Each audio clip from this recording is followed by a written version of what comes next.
নমস্কাৰ, মই জেন আহমেদ আৰু আপোনালোক সকলোকে মোৰ আহমেদ আড্ডা চেনেলটোলৈ আপোনালোকক স্বাগতম জনাইছোঁ। শেষৰ ভিডিঅ'টোত 4.6ৰ সপ্তম শ্ৰেণীৰ 2 নম্বৰৰ এ নম্বৰৰ প্ৰশ্নটো আমি সমাধান কৰিছিলোঁ। আজি আমি ইয়াৰ পাছৰ প্ৰশ্ন বি আৰু চি বাকীকেইটা প্ৰশ্ন সমাধান কৰিবলৈ চেষ্টা কৰিম। আশা কৰিছোঁ ভিডিঅ'টো আপোনালোকে শেষলৈকে চাব। গতিকে আহকচোন আমি আৰম্ভ কৰোঁ। বি নম্বৰ প্ৰশ্নটোত কি কৈছিলে যে এইকেইটাৰ যোগফল কেইটা, এই ৰং কৰা অংশখিনিত আমাক উত্তৰটো লিখিব দিছিলে। তে ইয়াতে কি আছে, সদৃশ বৰ্ণবোৰ আমি জানো যে সদৃশ বৰ্ণবোৰ একেলগে যোগ কৰিব পাৰি বা যোগ বা বিয়োগ কৰিব পাৰি। তে ইয়াতে কি দিয়া আছে, 4m বৰ্ণ n দিয়া আছে আৰু সংখ্যা দিয়া আছে। আমি mm বৰ্ণকেইটা যোগ কৰি লওঁ আহক। আগত 4m প্লাছ 4mৰ লগত আৰু m থকা বৰ্ণ কি আছে, m আছে, প্লাছ mৰ লগত আৰু m থকা বৰ্ণ আছে, প্লাছ দি মাইনাছৰ 2m, গতিকে মাইনাছটো আছে কাৰণে ব্ৰেকেটৰ ভিতৰত দিলোঁ আৰু ইয়াত m থকা ৰাশি নাই। গতিকে আমি এবাৰ পালোঁ আমি আমাৰ n থকা ৰাশিলৈ আহোঁ। এবাৰ n থকা ৰাশি আছে আপোনাৰ প্লাছ 10ৰ n আৰু আছে প্লাছ 3ৰ n আৰু আছে আপোনাৰ মাইনাছৰ 2n। গতিকে আমি এইটো প্লাছ দি পেলাই মাইনাছৰ 2n দিলোঁ। তো m আৰু n হৈ গ'ল। এবাৰ সংখ্যাকেইটা আছে, গতিকে সংখ্যাকেইটা কি আছে আমি চাই লওঁ। প্লাছৰ 6 আছে আৰু প্লাছ ব্ৰেকেটত দি পেলাই মাইনাছৰ 5 আছে। এইখিনি আমি সমাধান কৰি এতিয়া ৰং কৰা অংশখিনিত আমি কালাৰ কৰিম। তো 4m m কিবা ৰৈ গৈছে নেকি আকৌ চাই লৈছোঁ। মাইনাছৰ 2m নাই আৰু এইফালে 3টা আছে। গতিকে আহক এতিয়া ইয়াতে 4m ব্ৰেকেটটো 4m প্লাছ m, গতিকে ইহঁত হ'ল 5m, প্লাছে মাইনাছে মাইনাছৰ 2m, এতিয়া 10 প্লাছ 3n, ইহঁত হ'ব 10 3 13 13n, আৰু প্লাছে মাইনাছে মাইনাছৰ 2n, আকৌ 6 প্লাছৰ 6, আকৌ প্লাছে মাইনাছে মাইনাছৰ 5। এতিয়া ইয়াৰ পাছৰখিনি এতিয়া 5mৰ পৰা দুটা মাইনাছ হ'ব, চ' 3m থাকিব। পাছৰ পৰা 2 গ'ল 3, লগত m বৰ্ণটো। ইয়াতে প্লাছ আৰু মাইনাছ, প্লাছে মাইনাছে মাইনাছ, অংকটো আমি বিয়োগ কৰিব লাগিব। 13টা এনৰ পৰা, মই ইয়াত এনটো নিলিখিলোঁ, 13টা এনৰ পৰা দুটা এন গুচি যাব, গতিকে কেইটা এন থাকিব, 11 12 13 11, আৰু ডাঙৰটো আগত প্লাছ আছে, গতিকে প্লাছৰ 11n আৰু প্লাছে মাইনাছে মাইনাছ, 6ৰ পৰা 5 বিয়োগ কৰিম 1 পাম, আৰু ডাঙৰটোৰ আগত প্লাছ আছে কাৰণে আমি ইয়াত প্লাছ 1 লিখিম। আৰু আমি এইখিনি কৰিব নোৱাৰোঁ, চ' এইখিনি শেষ হ'ল। চ' আমি এতিয়া কি ওলালে আমাৰ এই কালাৰ কৰা অংশটোত লিখি দিয়া 3m প্লাছৰ 11n আৰু প্লাছৰ 1 হ'ল। এতিয়া আমি চি নম্বৰ চিত্ৰটোলৈ যাওঁ। চি নম্বৰ চিত্ৰটোত কি কৈছে চোৱা। চি নম্বৰ চিত্ৰটো ঠিক একেদৰে সদৃশ বৰ্ণবোৰ যোগ কৰি পেলাই তোমাৰ এই ৰং কৰা অংশত লিখিব লাগিব। এতিয়া টুৱাইছ এক্সৰ লগত আৰু কি আছে, এক্স থকা ৰাশি আমি বিচাৰি চাওঁ। 4x লিখিলোঁ। 4xৰ লগত আৰু কিবা আছেনে, নাই। তাৰপৰা এবাৰ আহিলোঁ আমি ৱাইলৈ আহিলোঁ। এইফালে আহিলে 5y আৰু এইফালে y আছেনে, ইয়াত আছে 4y, চ' প্লাছ 4y। ইয়াৰ পাছত আৰু কি আছে, এ দেখা পাইছোঁ আমি, গতিকে 3a আৰু এইফালে প্লাছৰ 11ৰ এ। এইকেইটা যোগ বিয়োগ কৰা এতিয়া। চ' 2x প্লাছ 4x, 2 প্লাছ 4 6, লগত x বৰ্ণটো, এইফালে 5 4 9 9y, আৰু এইফালে 11 3 কিমান হ'ব, 14a হৈ গ'ল। গতিকে আমি এইখিনি ইয়াত লিখিব লাগিব যে 6x প্লাছ 9y প্লাছ 14ৰ। আশা কৰিছোঁ বুজি পালা এইখিনিলৈকে। তে ইয়াৰ পিছৰ 3 নম্বৰটো দিছে যে তলত উক্তি এ আৰু আনটো যুক্তি আৰ দিয়া আছে, কোনটো শুদ্ধ আমি বাচিব দিছে। উক্তি বীজগণিতীয় ৰাশিবোৰ বৰ্ণসংখ্যাৰে প্ৰকাশ কৰা হয়, এইটোতো সত্য। তোমালোকে জানেই যে বীজগণিতীয় ৰাশিবোৰ প্ৰকাশ কৰিবলৈ আমি কি লওঁ, আমি x y z সংখ্যাবোৰ লওঁ।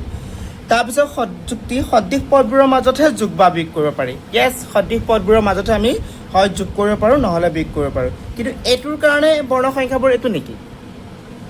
এইটো কাৰণে এইটো বৰ্ণসংখ্যা নহয়। দুইটাই নিৰ্দিষ্ট স্থানত সত্য, কিন্তু প্ৰথমত এই কি কৈছে, উক্তি এ আৰু যুক্তি আৰ দুইটাই সত্য, আৰু আৰে এৰ শুদ্ধ ব্যাখ্যা কৰা নাই, কিন্তু দুইটাই সত্য। উক্তি এ আৰু যুক্তি আৰ দুইটাই সত্য, কিন্তু আৰ এৰ শুদ্ধ ব্যাখ্যা নহয়। য়েছ, আমি ক'ব পাৰোঁ যে উক্তিটোও সত্য, যুক্তিটোও সত্য, কিন্তু আৰটোৱে উক্তিৰ এৰ শুদ্ধ ব্যাখ্যা কৰা নাই। তো পিছৰখিনি আমি ইয়াতে চাব নালাগে। এতিয়া আমি ইয়াৰ পাছৰ পৰা 4 নম্বৰ কৰিম। 4 নম্বৰ তলত দিয়া বীজগণিতীয় ৰাশিবোৰ সৰলীকৃত ৰূপত লিখা। এতিয়া 4 নম্বৰৰ এ টুৱাইছ এক্স প্ৰশ্নটো লিখিলোঁ। twice x plus y plus thrice x plus 4y ইয়াৰ সদৃশ বৰ্ণবোৰ একে কৰা 2x ৰ লগত কি আহিব প্লাছৰ thrice x এফালে প্লাছৰ y আৰু প্লাছৰ 4y 2x plus 3 কিমান হৈ গ'ল আমি 2 3 5 আৰু লগত বৰ্ণ ৰাখিটো লিখি দিয়া 5x ইয়াত একোটা মানে 1 এটা সদায় থাকে 1 plus 4 5 আৰু এফালে হৈ গ'ল a নম্বৰটো এতিয়া আমি ইয়াৰ b নম্বৰটো কৰিম b নম্বৰটো লিখি লোৱা b b c c a a so b plus b c plus c plus a plus a 1b plus 1b is equal to 2b plus 2c is equal to 2a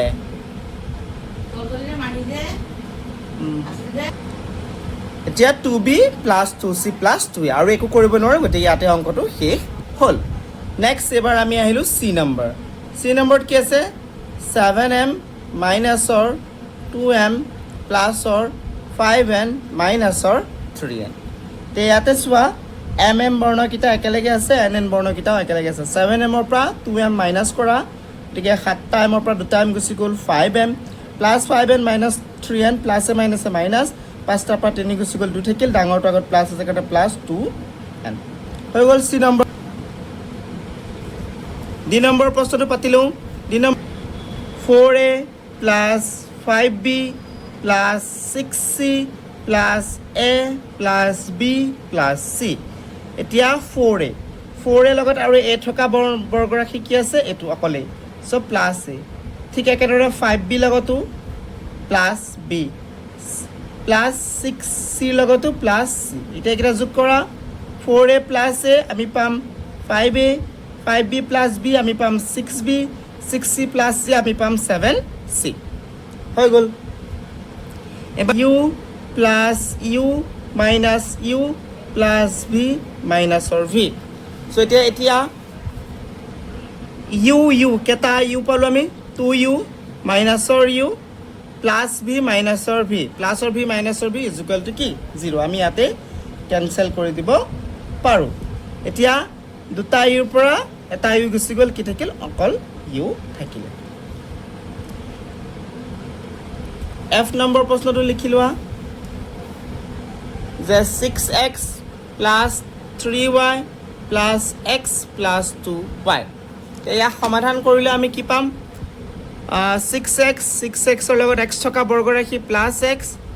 plus 3y plus 2y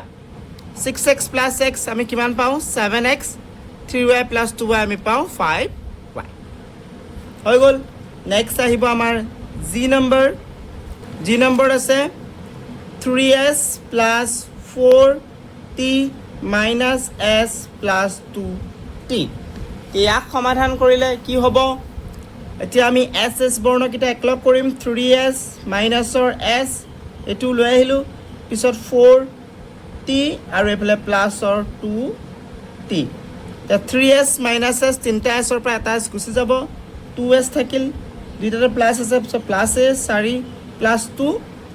6 এফালে বৰ্গ t 2s plus 6t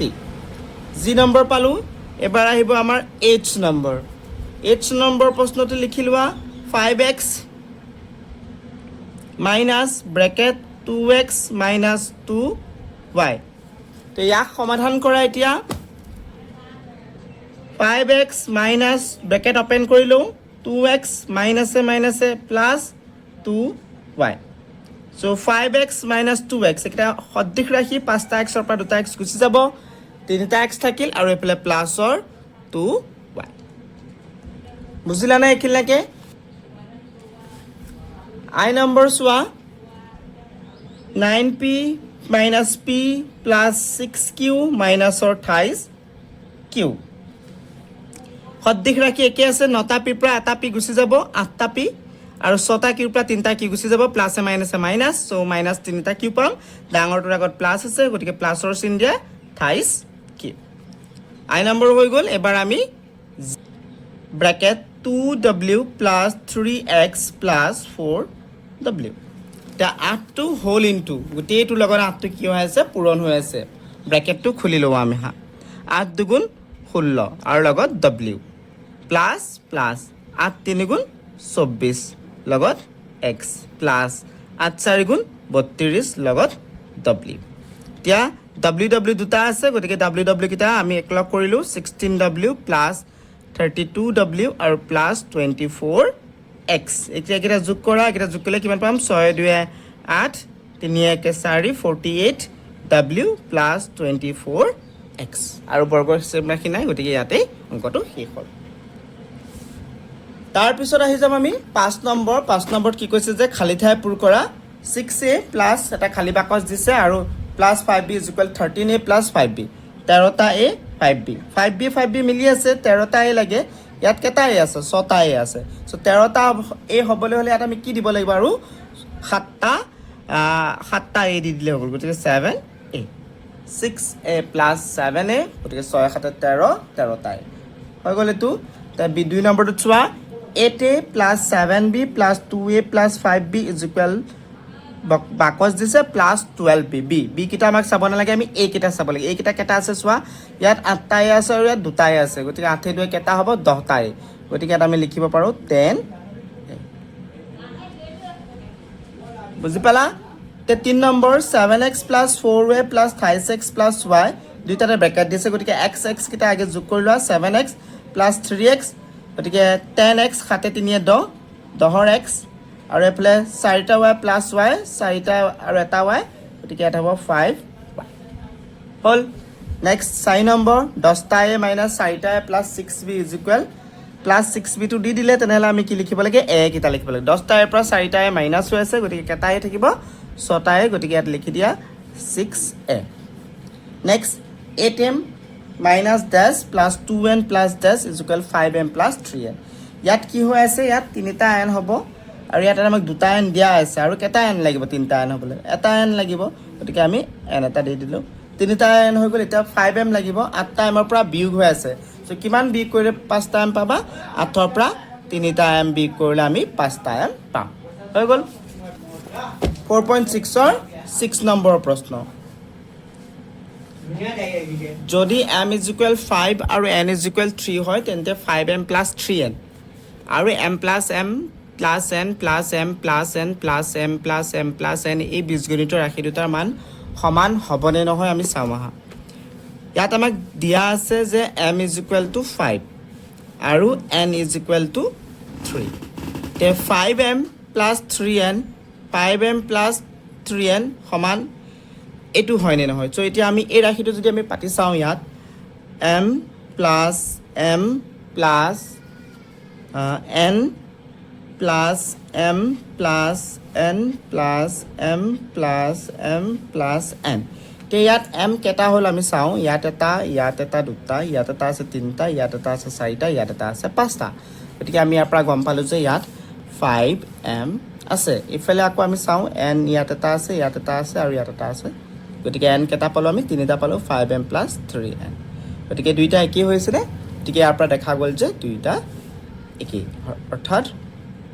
দুইটা আমাৰ কি হৈছে একেই হৈছে আমি যেতিয়া সৰলীকৃত কৰিছো চাও ইয়াৰে লাষ্ট প্ৰশ্নটো আছে লবিয়ে 5 কিলোগ্ৰাম আপেল আৰু 3 ডজন কমলা কিনিলে সো আপেল কিনিছে তাই 5 কেজি আৰু কমলা কিনিছে 3 ডজন যদি প্ৰতি কিলোগ্ৰাম আপেলৰ দাম x টকা হয় আমাক আপেলৰ দাম x টকা ধৰিব দিছে আৰু প্ৰতি ডজন কমলাৰ দাম y টকা ধৰিব দিছে তেন্তে মুঠ দামক বীজগণিত ৰাশিত প্ৰকাশ কৰে এতিয়া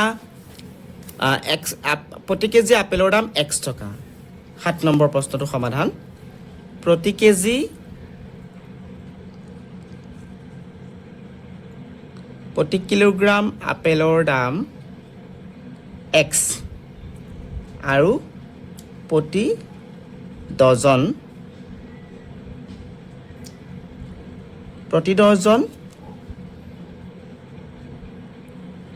কমলাৰ দাম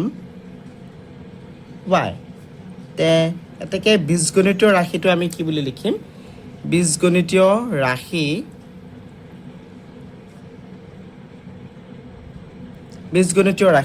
আপেল কে কিনি দিছে 5 কেজি গতিকে 1 কেজি আপেলৰ দাম x হলে 5 কেজি আপেলৰ দাম 5x তাৰ পিছত প্লাস কমলা কিনিছে তিনি ডজন 1 ডজন কমলাৰ দিছে y তে 3 ডজন কমলাৰ দাম হলো আমাৰ 3y গতিকে এইটো হৈ গ'ল আমাৰ বীজগণিতীয় ৰাশিটো তে ইয়াৰ পাছতে কি কৈছে যে প্ৰতি কিলোগ্ৰাম আপেলৰ দাম 200 টকা সো এতিয়া প্ৰতি কিলোগ্ৰাম আপেলৰ দাম 200 টকা 1 কেজি আপেল কিনিছে গতিকে 1 কেজি দাম 200 টকা হলে 100 জায়গাত আমি এতিয়া ইয়াত কি বহাই দিম 200 বহাই দিম প্লাস প্ৰতি ডজন কমলাৰ দাম 100 টকা 3 ডজন কমলা আছে গতিকে 3 ডজনত 100 টকা আমি y 100 টকাকে 1 ডজনৰ দাম গতিকে 5 দুগুণ 10 10 আৰু ইয়াত শূন্য দুটা 1000 এফালে 3 গুণ 3 আৰু এফালে শূন্য দুটা গতিকে আমি এতিয়া কি পাম 1000 লগত 300 যোগ কৰিলে 1300 টকা সো এইটো আমাৰ হৈ যাব মুঠ খৰচ সো এইখিনিলৈকে আছিলে 4.6 ৰ 7 নম্বৰ প্ৰশ্ন আমি সমাধান কৰিলো ইয়াৰ পিছৰ ভিডিঅটোত আমি 4.7 কৰিবলৈ চেষ্টা কৰিম যদি ভাল লাগিছে তে প্লিজ সাবস্ক্ৰাইব আৰু কমেন্টছ কৰি দিব